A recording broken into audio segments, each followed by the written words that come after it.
Hello dear students and learner, my name is Shahnawaz Ahmad और आज हम लोग अपने फ्लूइड काइनेमेटिक्स का सबसे लास्ट लेक्चर आज हम लोग शुरू करेंगे। और आज हम लोगों का जो टॉपिक था फ्लूइड काइनेमेटिक्स वो कंप्लीट हो जाएगा।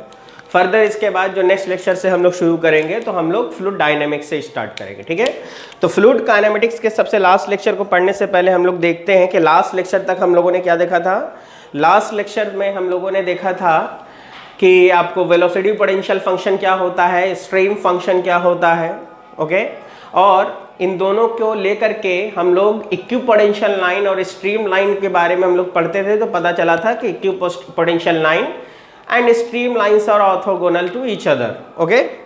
तो देखिए यहाँ पर हम लोग सबसे पहले जो टॉपिक पढ़ेंगे वो है आपका flow net.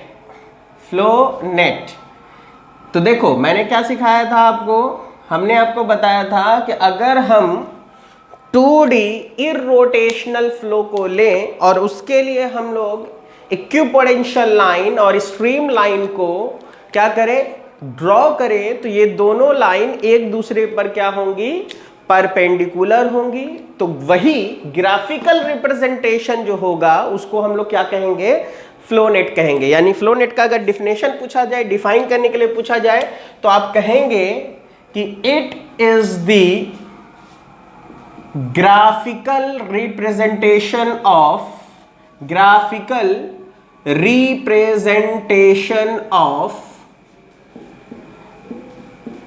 Equipotential line and stream line. अब स्ट्रीम लाइन कहिए या इक्यू स्ट्रीम लाइन कहिए, ठीक है। मैंने बता रखा है आपको वो दोनों एक ही चीज होती है, equipotential line and stream line in 2D irrotational flow. अब सवाल ये उठता है कि सर आपने केवल इरोटेशनल फ्लो क्यों लिखा, क्योंकि देखो सीधा सा फंडा है, साई और फाई। इक्विपोटेंशियल लाइन का मतलब आप फाई का लाइन ड्रॉ कर रहे हो, स्ट्रीम लाइन का मतलब साई को ड्रॉ कर रहे हो। फाई तब मिलेगा जब फ्लो कैसा होगा, स्टेडी, इनकंप्रेसिबल एंड इरोटेशनल, ठीक है। जबकि साई कब मिलेगा, जब फ्लो 2D होगा, ठीक है। और जब तक इनकंप्रेसिबल नहीं होगा तब तक ये नहीं मिलता है। तो ये तो जब तय है कि हम स्ट्रीम लाइन ले चुके हैं तो हम लोगों को फ्लो का स्टेडी इनकंप्रेसिबल 2D होना जरूरी है। लेकिन इंपॉर्टेंट क्या था, इंपॉर्टेंट ये था कि ये रोटेशनल इरोटेशनल दोनों में होता, लेकिन ये केवल किस में होता, इरोटेशन में। इसीलिए हमने क्या लिखा, इन इरोटेशनल फ्लो। फॉर एग्जांपल अगर हम इसको ड्रॉ करना चाहें तो हम ऐसे ही रफली आपको बता रहे हैं, जिस डायरेक्शन में मान लो फ्लो दिखता है उसी डायरेक्शन में, उसी पर हम लोग टैंजेंट ड्रॉ करते थे तो स्ट्रीम लाइन ड्रॉ होता था। सपोज दैट फ्लो इस तरीके से हो रहा था, आपने देखा, तो ये क्या है, these are the stream line, stream line 1 2 3। यानी इस लाइन पर कोई भी पॉइंट उठाओगे तो उसका इक्विपोटेंशियल फंक्शन सेम होगा, ठीक है। अब हम लोगों ने क्या सीखा है कि इसके ऊपर जो 90 डिग्री होगा वही आपका क्या होगा, इक्विपोटेंशियल लाइन होगा। तो इसके ऊपर हमने 90 डिग्री ड्रॉ कर दिया। These are the phi 1 phi 2 phi 3। तो इन दोनों का जो ग्राफिकल रिप्रेजेंटेशन है, देखो तो ऐसा नहीं लग रहा नेट जैसा बन रहा है, जाल जैसा बन रहा है। इसीलिए इस ग्राफिकल रिप्रेजेंटेशन को, और 2D है इसलिए XY प्लेन या कोई भी YZ प्लेन या कुछ भी लो, लेकिन 2D होना चाहिए। तो उस ग्राफिकल रिप्रेजेंटेशन को क्या कहा जाता है, फ्लो नेट कहा जाता है। जनरली देखो बहुत कम एग्जाम ऐसे हैं जिनमें फ्लो नेट के बारे में पूछा जाता है, लेकिन ये इसलिए सिर्फ हम आपको बता रहे हैं क्योंकि आपको बता दें फ्लो नेट के बारे में आपको इंटरव्यूज में काफी कहा जाता है कि आप फ्लो नेट को ड्रॉ करके दिखाओ, ऐसा फ्लो है तो, ठीक है। तो सपोज दैट पहला कंडीशन ले लेते हैं, फॉर यूनिफॉर्म फ्लो।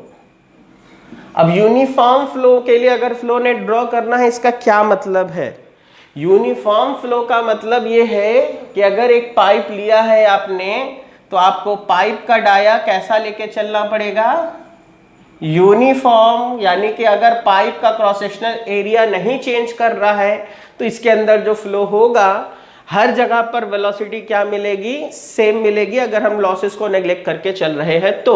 ठीक है, तो इस तरीके का फ्लो यूनिफॉर्म फ्लो होगा। डेट इज की यूनिफॉर्म फ्लो में सबकी वेलोसिटी क्या होगी, सेम, और सब एकदम यूनिफॉर्म फ्लो है, इसलिए सबका देखो स्ट्रीम लाइन भी कैसा होगा, पैरेलल होगा।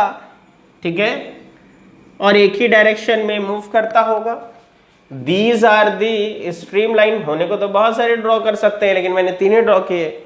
और इन सब के ऊपर अगर आप 90 डिग्री ड्रॉ कर दोगे एक लाइन, तो ये आपको कौन सी लाइन होगी, पोटेंशियल लाइन, सिंपल। तो ये जो हमने ड्रॉ किया, ये क्या ड्रॉ कर लिया है, ये हमने ड्रॉ किया है फ्लो नेट, लेकिन कौन से फ्लो के लिए, तो यूनिफॉर्म फ्लो के लिए। ठीक है, अगर मान लो सपोज दैट आपको कह दिया जाए कि नहीं इस बार आप फ्लो क्या कहिएगा, अभी ये क्यों बताया है, देखो ऑब्जेक्टिव में अगर क्वेश्चन पूछना होगा, जैसे सिविल सर्विसेज के एग्जाम में पूछा है इस पर क्वेश्चन, IAS के पेपर में अगर आप मैकेनिकल से पेपर देते हो तो उस पर क्वेश्चन पूछा है, तो उसने कहा कि ये बताइए अगर मेरा फ्लो, ठीक है, नॉन यूनिफॉर्म होंगी तो हम लोग उस तरीके के फ्लो के लिए, नॉन यूनिफॉर्म का मतलब भी क्या है, अब 2 आ जाता है। ठीक है, उसको भी इलैबोरेट करेंगे, तो उस तरीके से हम लोगों को क्वेश्चन पूछा गया, उसको हम डिस्कस करेंगे। पहले ऐसा करते हैं, यूनिफॉर्म फ्लो एक दिख गया। अब अगर हम बात करें मान लो नॉन यूनिफॉर्म फ्लो की, तो नॉन यूनिफॉर्म फ्लो का मतलब है कि वेलोसिटी इज चेंजिंग। अब वेलोसिटी चेंज होने का मतलब लगातार वेलोसिटी इंक्रीज हो सकता है, लगातार वेलोसिटी डिक्रीज हो सकता है। चेंज का मतलब यही है ना, इंक्रीज हो या डिक्रीज हो दोनों चेंज है, ना इंक्रीज हो रहा है ना डिक्रीज हो रहा है, डेट इज की वेलोसिटी यूनिफॉर्म है। तो यहां पर 2 केस मिल गया। अगर वेलोसिटी बढ़ती हो फ्लो की लगातार, तो उसको कैसा फ्लो हम लोग कहते हैं, उसको कहते हैं एक्सेलरेटेड फ्लो। और अगर लगातार वेलोसिटी डिक्रीज कर रही है तो उसको हम लोग क्या कहते हैं, उसको कहते हैं रिटार्डेड फ्लो। ठीक है, तो सेकंड केस हमने ले लिया किसका, एक्सेलरेटेड फ्लो का, एक्सेलरेटेड फ्लो। अब एक्सेलरेटेड फ्लो का मतलब क्या है कि वेलोसिटी इज कंटिन्यूअसली इंक्रीजिंग। और ये बताइए प्रैक्टिकली कौन सा डिवाइस ऐसा है जिसके अंदर वेलोसिटी लगातार इंक्रीज करेगी, बिल्कुल सही। अगर आप सोच रहे हैं कि सर वो तो नोजल हो सकता है, तो बिल्कुल सही सोच रहे हैं, क्योंकि नोजल में लगातार वेलोसिटी क्या होती है, इंक्रीज होती है, और प्रेशर क्या होती है, डिक्रीज होती रहती है। तो नोजल है। अब नोजल जो है, तो नोजल कैसा होगा, कन्वर्जिंग कि डाइवर्जिंग, तो पता चला कि सर नोजल तो होता है कन्वर्जिंग। अब इसमें जब स्ट्रीम लाइंस को ड्रॉ करोगे तो सारी की सारी स्ट्रीम लाइंस क्या होंगी, कन्वर्जिंग होंगी। इसीलिए इसका जब हम ड्रॉ करेंगे तो हम स्ट्रीम लाइंस को कुछ ऐसे ड्रॉ करेंगे, ध्यान से देखना। ठीक है,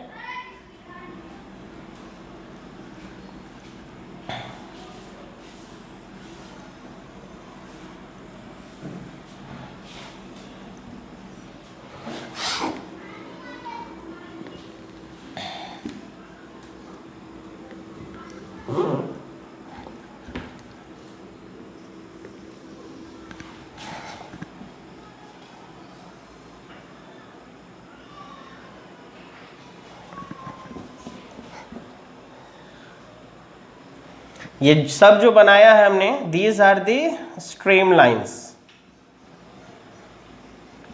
ये सारी के सारी स्ट्रीम लाइंस कैसी दिखाई है हमने, कन्वर्जिंग होती हुई दिखाई है। और इन कन्वर्जिंग लाइंस पर अगर हम लोग 90 डिग्री पर कोई लाइन प्लॉट कर दें तो ये क्या होंगी, ये होंगी इक्विपोटेंशियल लाइन, φ1 φ2 φ3 φ4। ठीक है, और ये जो फ्लो नेट बना है ये किसका बना है, तो ये एक्सेलरेटेड फ्लो के लिए फ्लो नेट है, या ये कहिए नोजल में अगर आप कोई रोटेशनल फ्लो माना है, आपने 2D फ्लो माना है, तो उसके लिए जो फ्लो नेट ड्रॉ करोगे तो ऐसा ड्रॉ करोगे। अब सिविल सर्विसेज में क्वेश्चन क्या आया था, सिविल सर्विसेज में क्वेश्चन आया था कि for accelerated flow stream lines are what, यानी स्ट्रीम लाइंस कैसी होंगी, स्ट्रीम लाइंस कैसी हैं, तो आपको जवाब मिलेगा कि एक्सेलरेटेड फ्लो का मतलब है स्ट्रीम लाइंस आर कन्वर्जिंग, ठीक है। लेकिन यूनिफॉर्म फ्लो का क्या मतलब था, यूनिफॉर्म फ्लो का मतलब था स्ट्रीम लाइंस आर पैरेलल, ठीक है। सिमिलरली अगर हम इसका उल्टा बता दें, दैट इज रिटार्डेड फ्लो, तो रिटार्डेड फ्लो का मतलब नोजल होगा या डिफ्यूजर होगा। तो ऑब्वियस सी बात है, अगर हम रिटार्डेड फ्लो की बात कर रहे हैं तो आपको सेकंड थर्ड केस क्या होगा, अगर हम किसकी बात कर रहे हैं, रिटार्डेड फ्लो या डी एक्सेलरेटेड कहे, लेकिन सही तरीका क्या है, रिटार्डेड फ्लो कहना। रिटार्डेड फ्लो का मतलब क्या है, कंटिन्यूअसली वेलोसिटी इज डिक्रीजिंग, और ऐसा किसमें होगा, ये हो सकता है किसके अंदर, डिफ्यूजर के अंदर, ठीक है। तो डिफ्यूजर में जब हम फ्लो दिखाएंगे तो हम क्या कर देंगे, हम लिखेंगे कि स्ट्रीम लाइंस आर डाइवर्जिंग, इस बार कन्वर्जिंग थोड़ी होगा, डाइवर्जिंग होगा, हम डायग्राम नहीं बना रहे हैं। इसी में एरो इधर दिया हुआ है, एरो यहां दे लो, इसका एरो ऊपर है, एरो नीचे दे देना, हो गया, ठीक है। तो याद क्या रखना है, स्ट्रीम लाइंस आर डाइवर्जिंग, वो डाइवर्ज होते हुए दिखाई देंगे अगर रिटार्डेड फ्लो है तो, और अगर तुम्हारा एक्सेलरेटेड फ्लो है तो स्ट्रीम लाइंस कैसी होंगी, कन्वर्जिंग होंगी, ठीक है। तो नॉन यूनिफॉर्म फ्लो के लिए ऐसा हो गया। अब देखो नेक्स्ट केस, तो इसी को बनाना, यहां एरो आगे है, एरो सारा इधर दे देंगे, तो देखो स्ट्रीम लाइंस डाइवर्ज होता रहेगा, और इसका एरो ऊपर है वो नीचे दे देना, हो गया बस, ठीक है। और अगर अब हम बात करें नेक्स्ट, एक और है इसमें, source flow and sink flow. Next है आपका फोर्थ नंबर, जिसको हम कह सकते हैं सोर्स फ्लो, ठीक है। अब सोर्स फ्लो क्या है, सोर्स फ्लो का मतलब यह है कि एक ही पॉइंट से फ्लो बाहर की तरफ जा रहा है, ठीक है।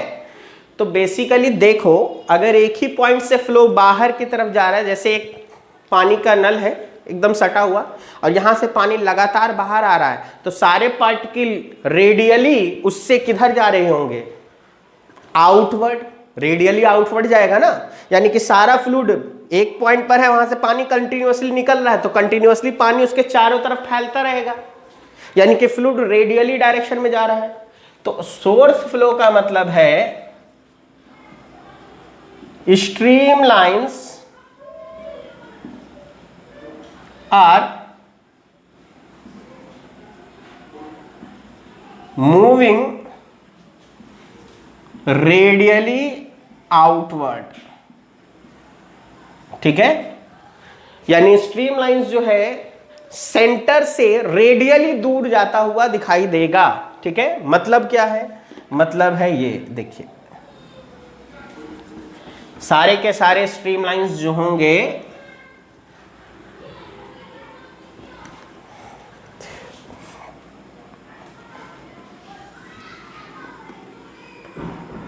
वो सेंटर से बिल्कुल ही रेडियली आउटवर्ड जाते हुए दिखाई देते होंगे,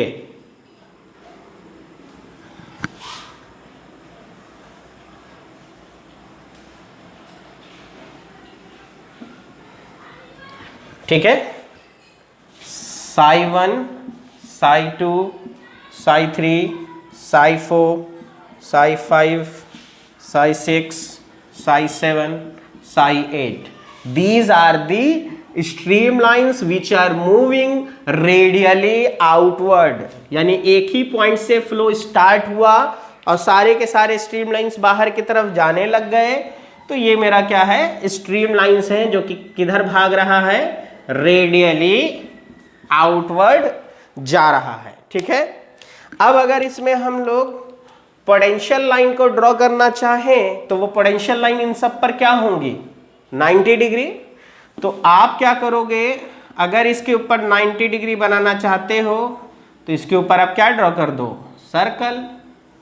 आपको यही क्या होगा, इक्विपोटेंशियल लाइन। अब एरो किधर पड़ेगा, ध्यान से देखो, सोर्स का मतलब है वहां से चीजें बाहर आ रही हैं, तो बोर्ड से बाहर आ रहा है तो राइट हैंड रखो, थंब किधर है, बोर्ड के बाहर, और बंद करो।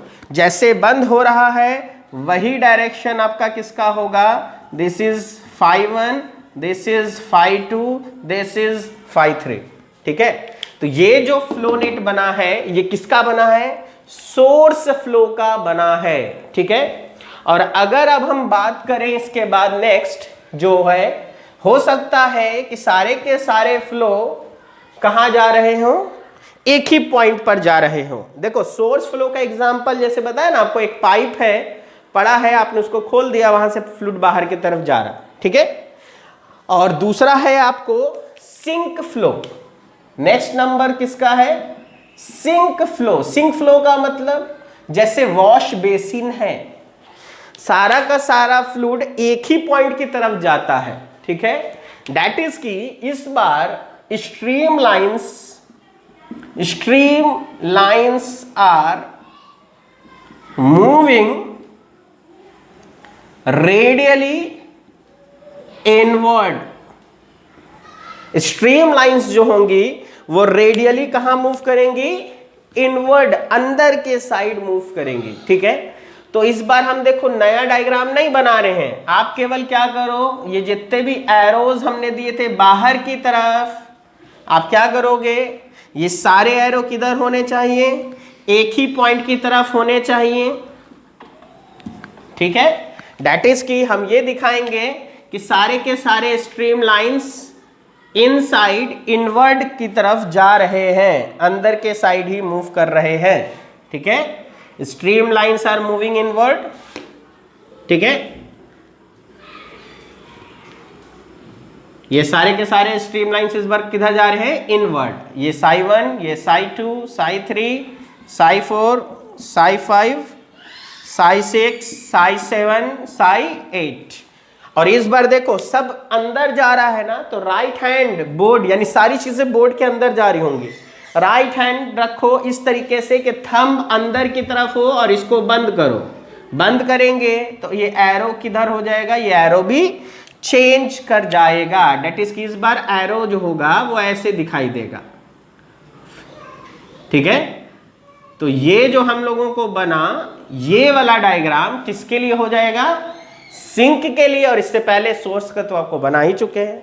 तो सिंक फ्लो का एग्जांपल कोई पूछे तो आप कह सकते हो सर वॉश बेसिन में जो फ्लो हो रहा है वो फ्लो किस तरीके का फ्लो कहलाता है, वो फ्लो कहलाता है सिंक फ्लो। लेकिन जैसे गार्डन वार्डन है और उसमें आप देखते हो स्प्रिंकल है, स्प्रिंकल से पानी छीटा जाता है ना, एक ही पॉइंट से पानी बाहर आ रहा है, तो स्प्रिंकल का जो फ्लो है वो फ्लो कैसा है, सोर्स फ्लो है। आप आसानी से जवाब दे सकते हैं। ठीक है, तो देखो ये मैंने ड्रॉ करना इसलिए सिखाया है, इंटरव्यूज में अक्सर बोला जाता है कि ड्रॉ करके दिखाइए source flow, sink flow, accelerated flow, retarded flow. और आपको बता दें सिविल सर्विसेज में ये क्वेश्चन आ चुका था कि सोर्स फ्लो होगा तो स्ट्रीम लाइंस कैसी होंगी, तो सोर्स फ्लो में स्ट्रीम लाइंस कैसी होंगी, रेडियली आउटवर्ड जाती हुई दिखाई, सॉरी सोर्स फ्लो में, हाँ सोर्स फ्लो में रेडियली आउटवर्ड जाती हुई दिखाई देंगी। क्लियर है। देखो कुछ टॉपिक्स ऐसे हैं जिनसे गेट में कभी जनरली क्वेश्चंस नहीं आते हैं, लेकिन आपको बता दें आप जब इंटरव्यूज में जाओगे या फिर आप ईएससी का पेपर देखोगे या सिविल सर्विसेज का पेपर देखोगे तो इस तरीके के क्वेश्चंस आपको दिखाई देंगे। ठीक है, इसलिए इसको मैंने बताया है, ये टॉपिक आप याद रखेंगे, बहुत काम देगा आपको किसी ऐसी जगह पर जहां पर आप बहुत अच्छी जगह पर जाना चाहते हैं। तो देखिए अब इसके बाद एक छोटा सा फंडा और है, इसको भी हम आपको बता देते हैं।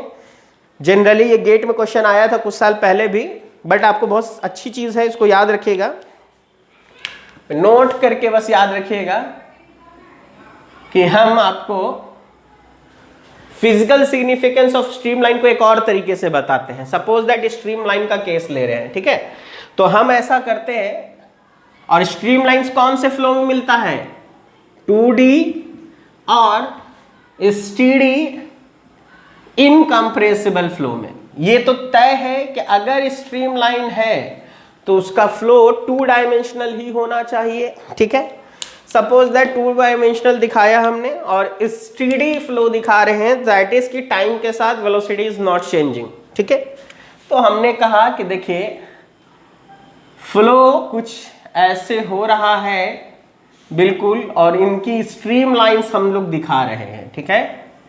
हमने स्ट्रीम लाइंस ले लिया बहुत सारे और इन स्ट्रीम लाइंस को हम देख के स्टडी कर रहे हैं। दैट इज अगर इसको हम लिख दें 1, stream line 2, stream line 3, stream line 4, stream line 5, ठीक है। और हम लोग स्टडी करना चाहते हैं लेकिन हम एग्जैक्टली एक पॉइंट पर ही स्टडी करना चाहते हैं। तो देखिए हम जो स्ट्रीम लाइंस के बारे में स्टडी करना चाह रहे हैं इनके बारे में, वो सिर्फ इस ग्रीन लाइन पर ही, यानी कि सारा का सारा फ्लो हो रहा है, जैसे ही इस ग्रीन लाइन से गुजरेगा इसी ग्रीन लाइन पर हम क्या करेंगे, स्टडी करेंगे उसको, ठीक है। अब आप ध्यान से देखो, सपोज दैट इस पॉइंट का नाम दे दिया A और इस पॉइंट का नाम दे दिया मैंने B, और A और B के बीच में अगर हम x डायरेक्शन में डिस्टेंस देखें तो कितना दिखेगा, जहां पर A है वहीं पर B है ना, तो चेंज इन x डायरेक्शन तो नहीं मिलेगा, लेकिन A और B के बीच में y डायरेक्शन में डिफरेंस तो दिख रहा है ना, ठीक है। तो ऐसा करते हैं हम लोग, सिंपल जो डिफरेंस है उस डिफरेंस को हम लोग क्या मान लेते हैं, सपोज दैट हमने मान लिया कि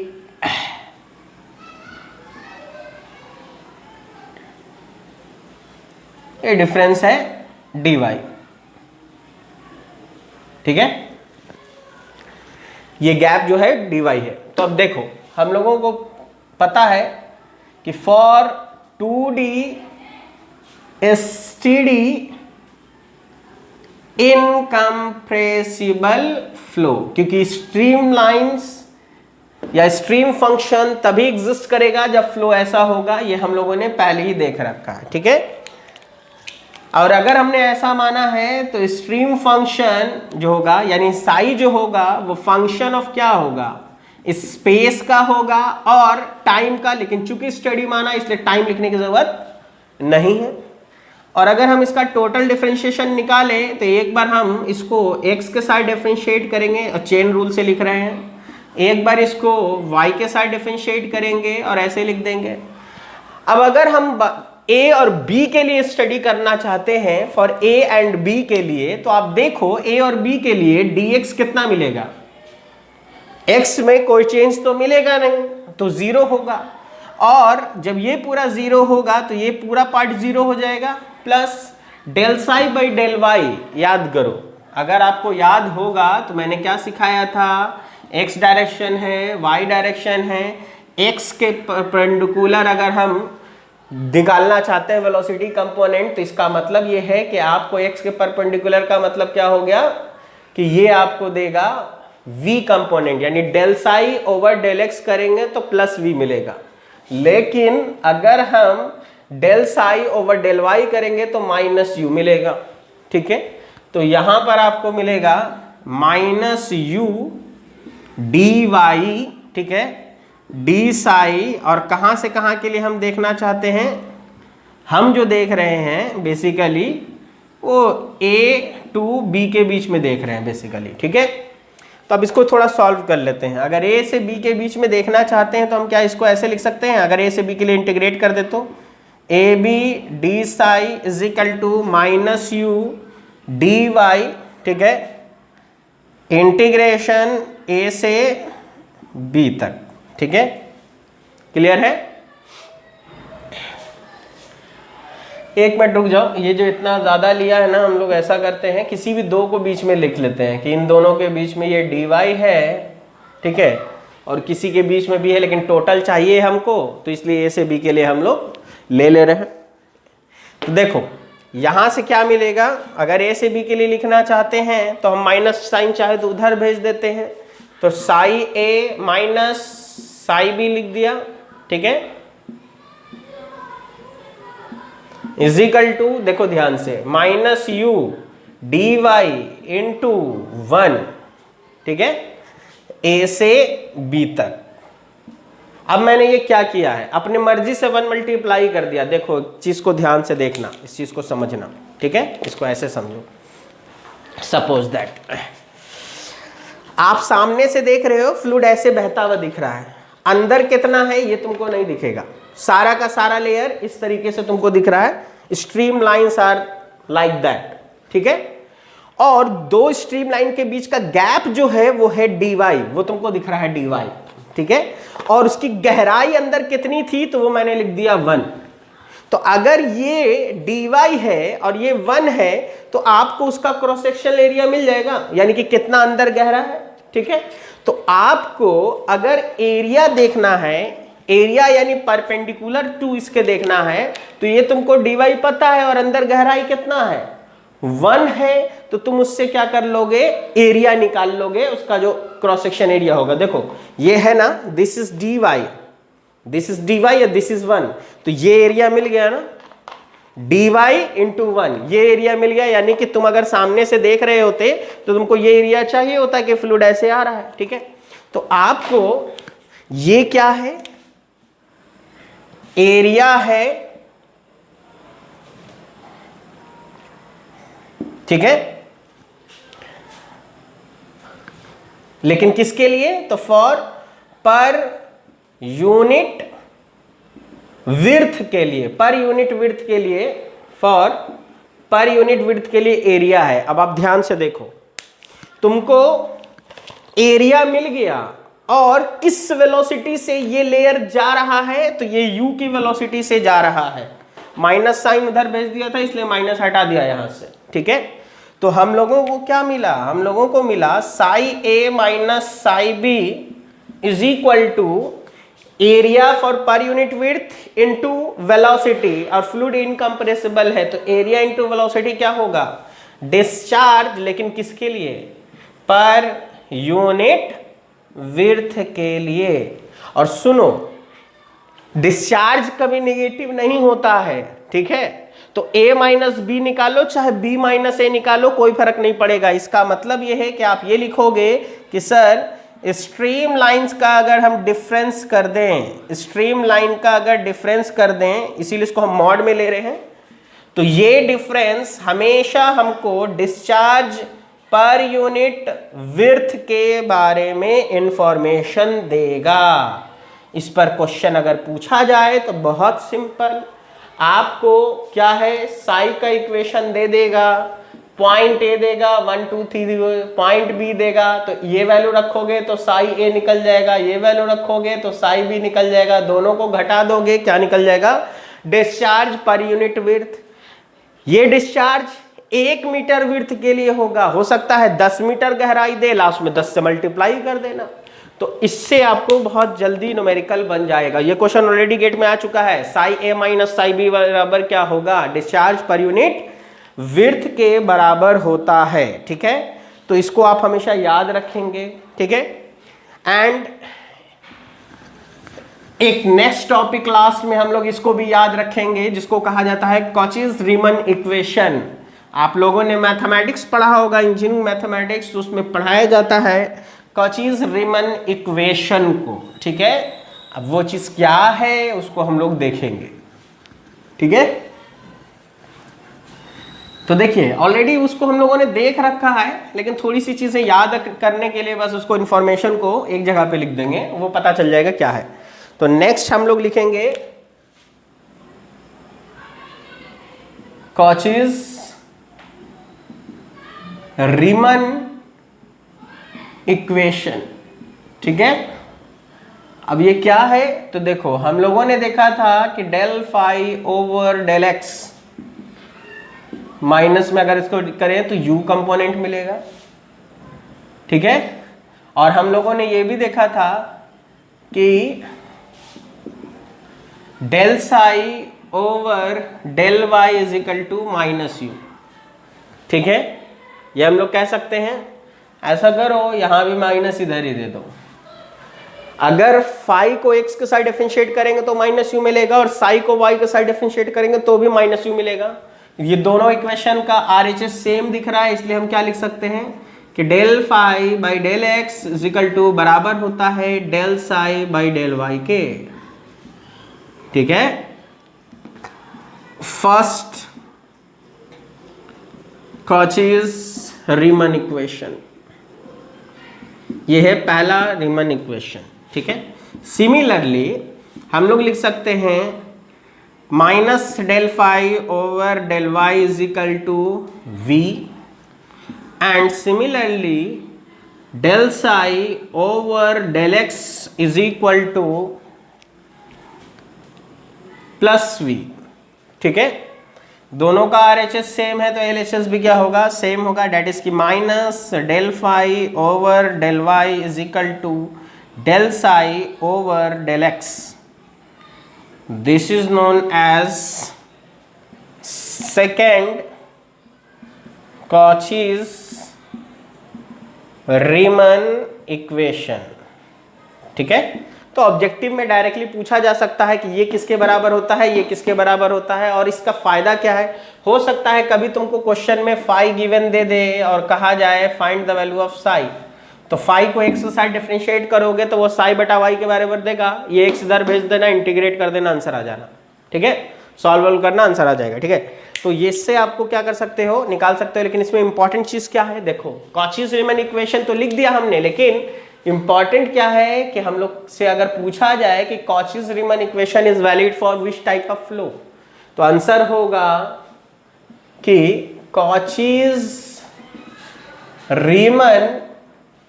equation is valid for 2D steady incompressible and irrotational flow.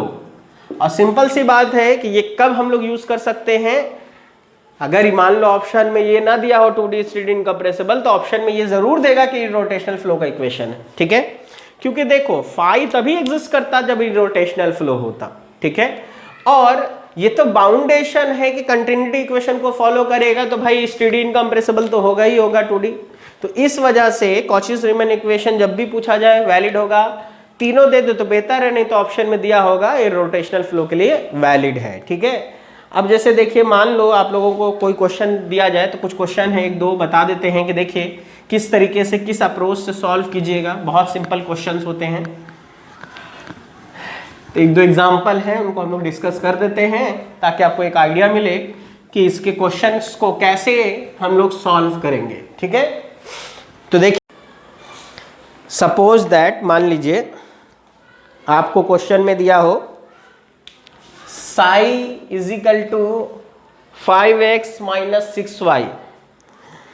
Stream function is given for the 2D flow और वो वैल्यू दिया हुआ है। आपसे कहा जा रहा है calculate the velocity component and its magnitude and direction of the resultant. ठीक है, आपको u फाइंड करना है, v फाइंड करना है, and magnitude of velocity find करना है, एंड थीटा फाइंड करना है। सिंपल सा फंडा है, स्ट्रीम फंक्शन दिया हुआ है, स्ट्रीम फंक्शन को x के साथ डिफरेंशिएट करेंगे तो वेलोसिटी का कंपोनेंट देगा y डायरेक्शन में और प्लस साइन के साथ होगा क्योंकि राइट हैंड रोटेशन है। सिमिलरली अगर हम इसको y के साथ डिफरेंशिएट करेंगे तो माइनस u मिलेगा। ठीक है, साई गिवन है, साई को x के साथ डिफरेंशिएट कर दो, x के साथ डिफरेंशिएट करोगे तो कितना बचेगा, यहां से बचेगा 5। ठीक है, और अगर हम लोगों को साई को y के साथ डिफरेंशिएट करेंगे तो माइनस u मिलेगा। ठीक है, तो हम लोग कह सकते हैं कि सर माइनस u बराबर, इस बार इसको y के साथ करना है तो कितना हो जाएगा, माइनस u बराबर हो जाएगा -6, माइनस माइनस कितना हो गया, कैंसिल आउट हो गया, u बराबर कितना आ गया 6। ठीक है, तो v एंड u अगर मिल चुका है तो आपको ये 5 यूनिट है, ये आपको 6 यूनिट है। वेलोसिटी का मैग्नीट्यूड निकालना है तो u square plus v square का root under and theta is equal to tan inverse v by u। Hope so कि आप लोग सॉल्व कर लेंगे। ठीक है, तो बहुत सिंपल क्वेश्चन था कि हम लोगों को साई का वैल्यू दे रहा था और ये सारी चीज़ें हम लोगों को निकालनी थी, ठीक है। सिमिलरली इसी तरीके से अगर मान लो कभी फाई दे देता, अगर फाई दे देता तो फाई का वैल्यू दे रहा है क्वेश्चन में, suppose that phi is equal to 5x² minus y², और इस बार उसने कहा है calculate the velocity component at 0.45, velocity component find out करना है और पॉइंट है 45, यानी एक्स वाई प्लेन के लिए है। तो del phi upon del x is equal to minus u, इसको सॉल्व कर लो। फाई को x के साथ डिफरेंशिएट करेंगे तो कितना मिलेगा, 10x is equal to minus u, तो u is equal to minus 10x हो गया, ठीक है, क्लियर। और अगर हम लोग del phi over del y करेंगे तो माइनस वी मिलेगा, तो minus v is equal to क्या होगा, फाई को y के साथ डिफरेंशिएट करोगे तो 5 दूनी 10 माइनस 10y, ठीक है, माइनस माइनस कैंसिल आउट कर दिया, v बराबर 10y। अब देखो u बराबर माइनस 10x, v बराबर 10y, x का वैल्यू 4, y का वैल्यू 5, यहाँ पे रख दो तो u बराबर कितना हो जाएगा, minus 10 into 4 is equal to 40, minus 40 unit, and v is equal to 10x 10y, और 10y का मतलब क्या है, y बराबर कितना है आपको 5, ये हो गया आपको 50 यूनिट, ये हो गया माइनस में, ये हो गया प्लस में, मैग्नीट्यूड पूछता ये कर देते, थीटा पूछता ये कर देते, बहुत सिंपल क्वेश्चन है, ठीक है। तो ये एक सिंपल फंडा है आपको। नेक्स्ट मान लो सपोज दैट आपको कभी ऐसा क्वेश्चन दिया जाए कि आपको फाई दे दिया जाए और आपको साई फाइंड आउट करना है, ठीक है। तो एक क्वेश्चन करा देते हैं, ये अच्छा क्वेश्चन है, इसको देखिए।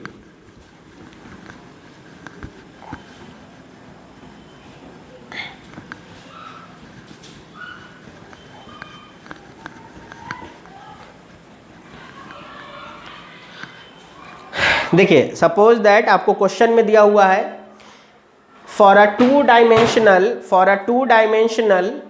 Potential flow. अब देखो पोटेंशियल फ्लो लिखने का मतलब ही क्या है कि फ्लो कैसा है, इरोटेशनल। क्योंकि देखो अगर क्वेश्चन में मेंशन नहीं हो कि पोटेंशियल फ्लो है या इरोटेशनल फ्लो है, ये मेंशन नहीं हो, तो अगर फाई दे रहा है, साई दे रहा है, कहे फाई निकालो, तो आप डायरेक्ट निकालने मत ले जाना, पहले चेक करना कि फ्लो इरोटेशनल है भी कि नहीं है। अब वो कैसे करोगे, को पता है ओमेगा निकाल के देख लेना, पता चला कि ओमेगा का वैल्यू आ रहा है, डेट इज फ्लो हो गया रोटेशनल, और हम फाई निकालने के लिए चले गए। अरे भाई जब रोटेशनल फ्लो है तो फाई मिलेगा, फाई कब मिलेगा, फाई तब मिलेगा जब फ्लो इरोटेशनल होगा। लेकिन इस क्वेश्चन में वो मेंशन कर रहा है कि for a two dimensional potential flow it means that the flow is 2D rotational flow.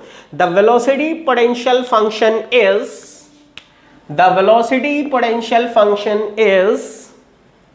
x into 2y minus 1। ये आपको गिवन दिया हुआ है, ठीक है। Determine the value of stream function at 0.45। आपको साई निकालना है एंड पॉइंट दिया हुआ है 45।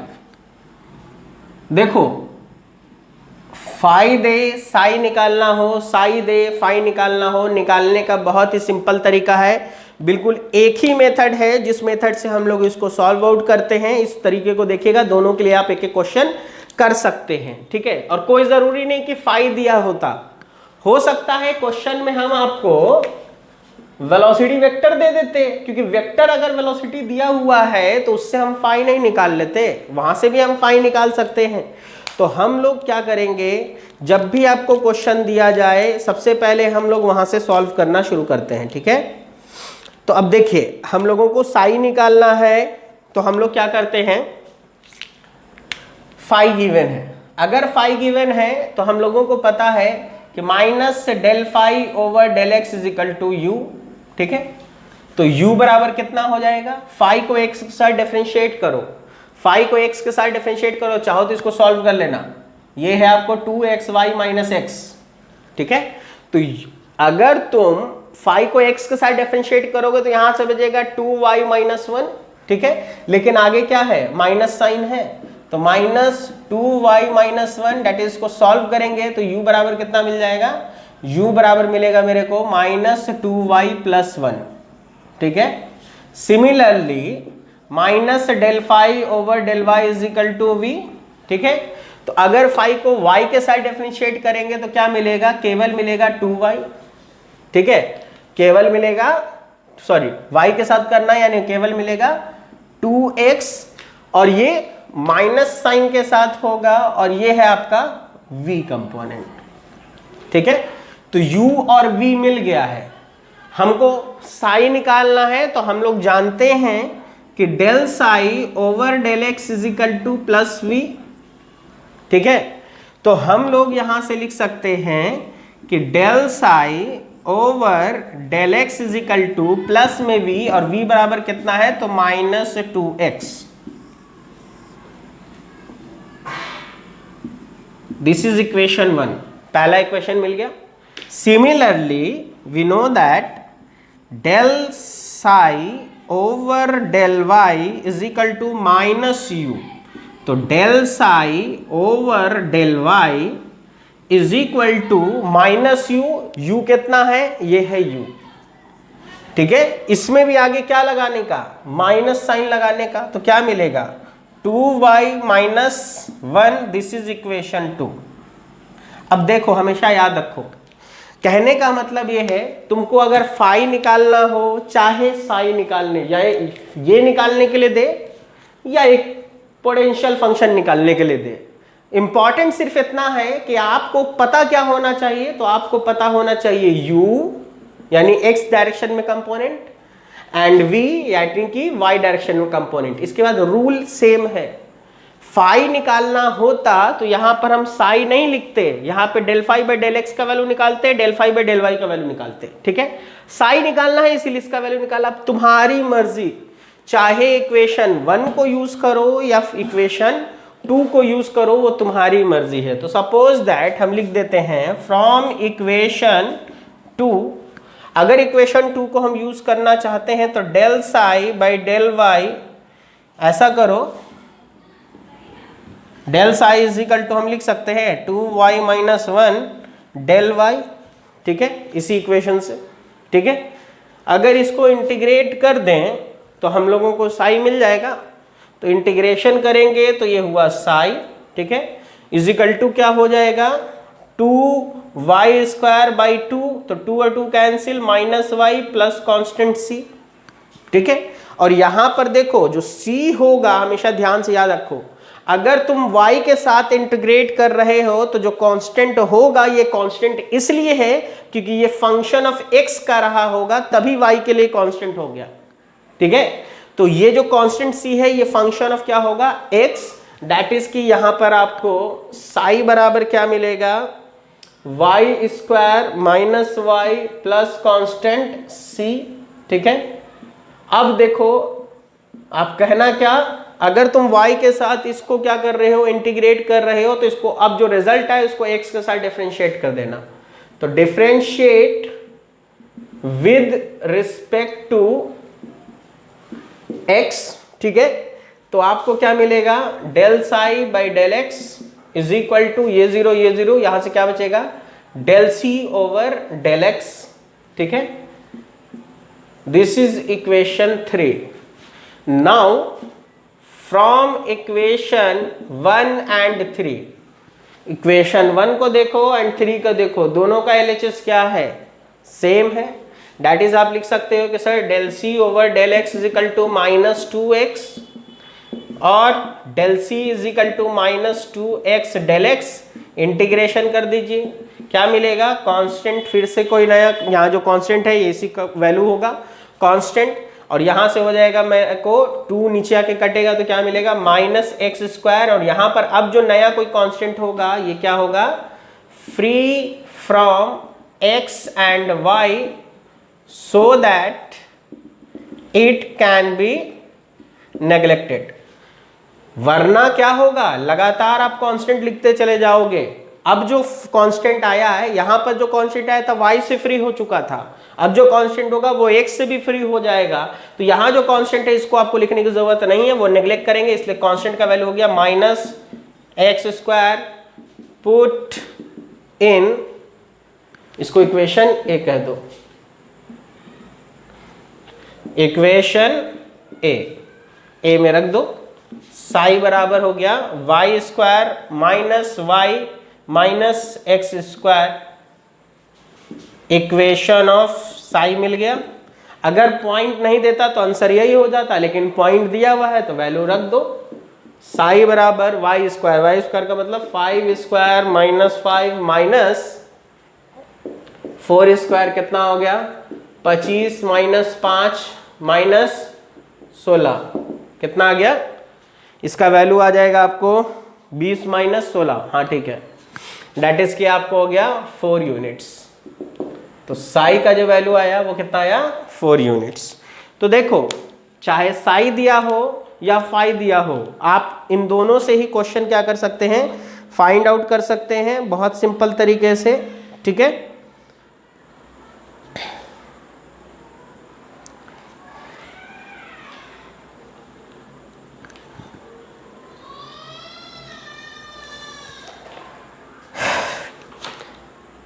तो आप लोग देखेंगे बाकी फर्दर अपने गेट के क्वेश्चंस को देखिएगा, बहुत सिंपल क्वेश्चंस आए हुए हैं, आप इसको सॉल्व करके देखेंगे, क्वेश्चन सारे सॉल्व हो जाएंगे होपफुली, ज़्यादा कुछ टफ क्वेश्चन नहीं है।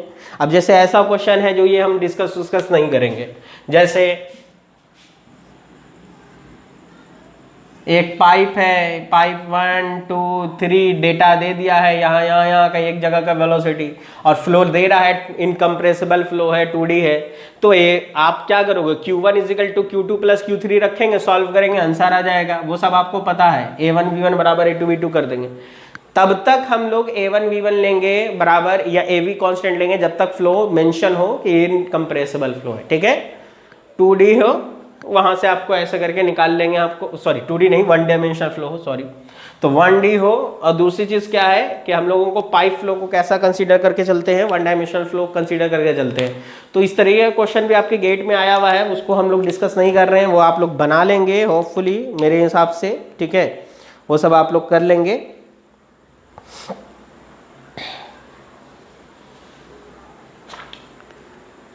तो क्वेश्चंस आप लोग देखेंगे, सॉल्व करके देखिएगा, आपका जवाब आपको मिल जाएगा। स्ट्रीम लाइंस को फाइंड करने के लिए क्वेश्चन आया हुआ है, वो सब आप कर लेंगे। तो होपफुली आज यहाँ तक हम लोग पूरा फ्लूइड काइनेमेटिक्स को देख चुके हैं। अब हम लोग नेक्स्ट लेक्चर जो शुरू करेंगे इसके बाद, वो नेक्स्ट लेक्चर हम लोग शुरू करेंगे फ्लूइड डायनेमिक्स का, और फ्लूइड डायनेमिक्स को फिर हम लोग फर्दर पूरे डिटेल में पढ़ेंगे।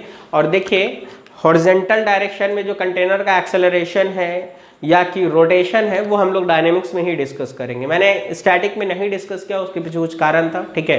तो हम लोग डायनेमिक में ही हम लोग उसको डिस्कस करेंगे। तो होपफुली आप लोग एंजॉय कर रहे होंगे लेक्चर को। So please like share and subscribe the channel. Till then good bye.